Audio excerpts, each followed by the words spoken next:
States of matter question number 5।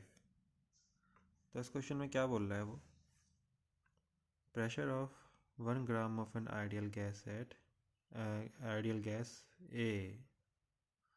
तो 1 ग्राम ideal gas है आपके पास और उस गैस का नाम क्या है, ए। ठीक है,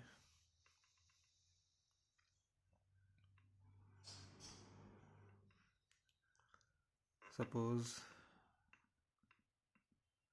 इसके अंदर आपकी गैस ए है। टेम्परेचर कितना है, 27 डिग्री सेल्सियस।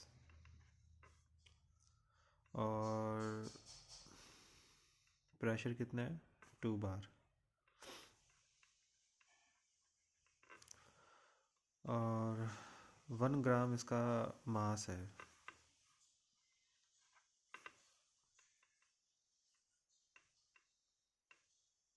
फिर क्या बोल रहा है, when 2 gram of another ideal gas B is introduced in the same flask, मतलब कि कंटेनर सेम है।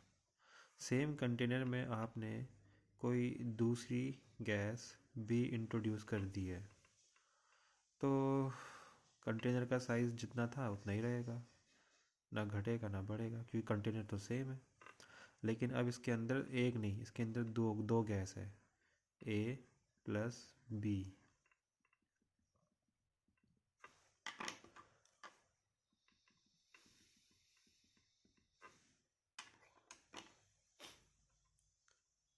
और जो गैस बी है वो कितना है, 2 ग्राम,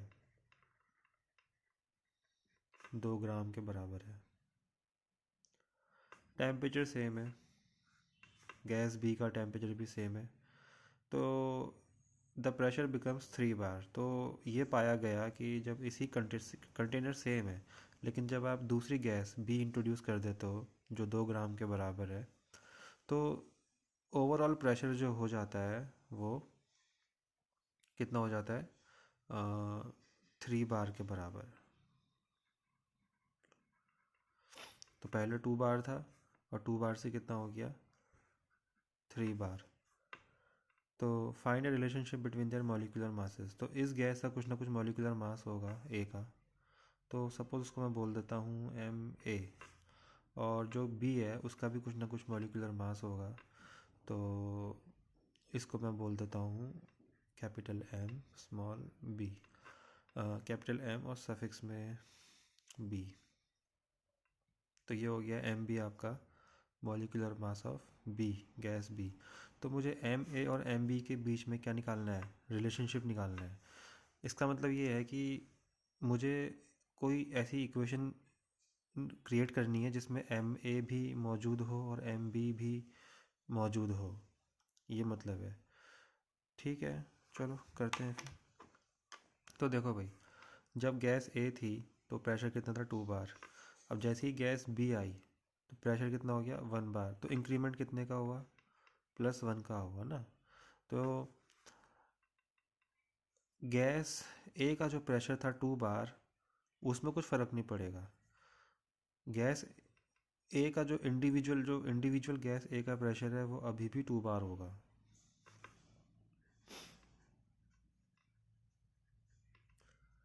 क्यों, चलो वो भी प्रूव कर देते हैं, ऐसा क्यों। देखो, P V equals to N R T होता है, राइट। तो वी कितना हो जाएगा, तो प्रेशर कितना हो जाएगा, प्रेशर हो जाएगा N R T by V. तो एन की वैल्यू जितनी यहाँ है उतनी यहाँ है। मोल्स, गैस ए के जो मोल्स हैं जितने इधर हैं, ए के मोल्स उतने ही इधर भी हैं, क्योंकि ए के साथ थोड़ी ना हमने कोई छेड़खानी की है। ना ए को हमने बढ़ाया है ना ए को घटाया है। आर आर की वैल्यू तो हमेशा कांस्टेंट रहती है। टी टी भी सेम है, टेम्परेचर के साथ छेड़खानी नहीं हुई है, no change in temperature.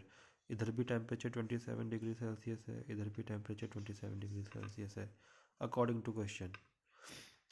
Volume भी सेम है, पहले भी कंटेनर वॉल्यूम इतना ही बड़ा था और कंटेनर अभी भी उतना ही बड़ा है, कंटेनर चेंज नहीं किया गया है। जो कंटेनर पहले यूज़ हुआ था वही कंटेनर अभी भी यूज़ है। तो P इक्वल टू nRT/V, ये जो एक्सप्रेशन है ये वैल्यू इधर भी वही आएगी, इधर भी वही आएगी। तो इसीलिए गैस A जो है उसका प्रेशर अभी भी 2 बार है, और पहले भी 2 बार था, अभी भी 2 बार रहेगा। तो यानी कि जो ये टोटल प्रेशर 3 बार है, इसमें B का कंट्रीब्यूशन कितना है? 1 बार। तो B इस 3 बार में से 2 बार प्रेशर A का है और B का प्रेशर कितना है? 1 बार। चलो फिर तो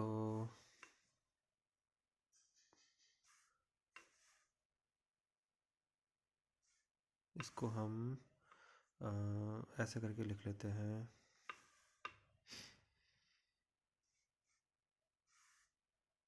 प्रेशर ऑफ ए कर देते हैं, pressure of gas A is equal to number of moles N A R T by V. उसी प्रकार से pressure of B, gas B हो जाएगा N B upon R T by V. R T और V ये तीन चीज़ ए के लिए और बी के लिए दोनों के लिए सेम है। जो वी इसका है वही वॉल्यूम इसका है, जो टेम्परेचर इसका है वही टेम्परेचर इसका है। आर तो खैर होता ही कांस्टेंट है, तो इसीलिए मैंने आर टी और वी में सफिक्स ए, और जैसे यहाँ पे ए लगा दिया, यहाँ पे बी लगा दिया, यहाँ पे नहीं किया। तो जब आप इन दोनों को डिवाइड करोगे, इसको इक्वेशन नंबर 1 बोल देते हैं, इसको इक्वेशन नंबर 2 बोल देते हैं। तो इनको जब डिवाइड करोगे, इक्वेशन 1 को इक्वेशन 2 से डिवाइड कर दो, तो P A upon P B equal to N A R T by V divided by N B R T by V. R T V cut गया, तो ओवरऑल एक्सप्रेशन आ गया N A upon N B. तो यानी कि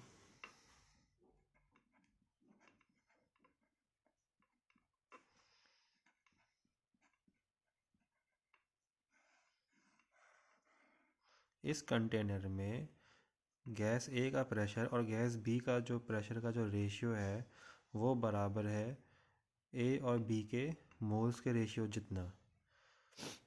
ए और B का जो प्रेशर का रेशियो है वो बराबर है ए और बी के मोल्स के रेशियो के बराबर। तो ये जो चीज़ है यही तो डाल्टन लॉ ऑफ प्रेशर से मैच कर रहा है। डाल्टन लॉ ऑफ प्रेशर में हमने क्या पढ़ा था? यही तो पढ़ा था। Dalton law of partial pressure, sorry यहाँ पे पार्शियल ऐड कर लो, Dalton law of partial pressure, उसमें यही तो पढ़ा था कि किसी कंटेनर में जो इंडिविजुअल गैस का प्रेशर है वो डिपेंड करता है गैस के नंबर ऑफ मोल्स में। जिस गैस के जितने ज़्यादा पार्टिकल होंगे उस गैस का उतना ही ज़्यादा प्रेशर होगा।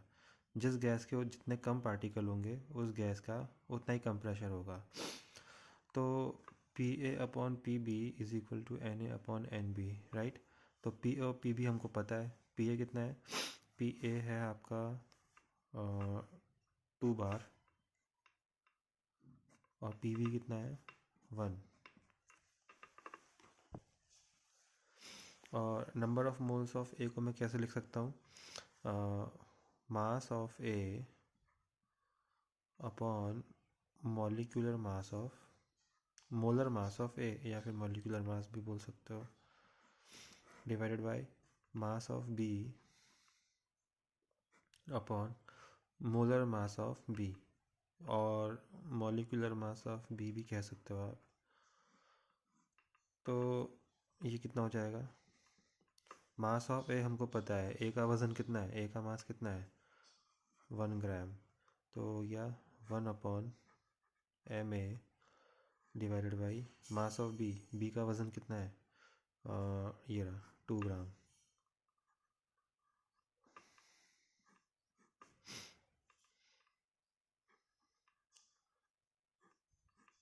तो इक्वेशन क्या हो गई, इक्वेशन हो गई 2 equal to mb upon 2 ma। तो इस हिसाब से ma कितना हो जाएगा, ma हो जाएगा mb बाई 4। ये लो जी, रिलेशन तैयार हो गया। मॉलिक्यूलर मास ऑफ A जो है वो है molecular mass of B divided by 4, यानी कि मॉलिक्यूलर मास ऑफ B, यानी कि जो B गैस है, गैस B है वो 4 गुना भारी है। Molecular mass of B is equal to 4 times of molecular mass of A। B gas is 4 times heavier than gas A।